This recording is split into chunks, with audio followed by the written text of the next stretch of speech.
Okay, so in this video I'm going to show you how to set member permissions in a Teamspace in the Notion app. First you have to open up the app, and here it opens up in one of the pages that we have. From here we just go into the top left corner, click on Notion, then we click on Settings,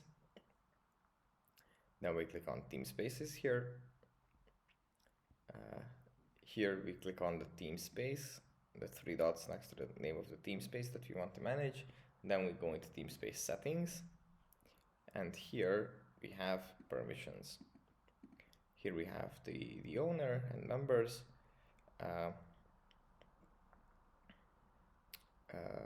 We can add one of these four things for the members, and we obviously have full access. Yeah, that's basically it for this video. I hope it was helpful for you guys, and I'll see you in the next one.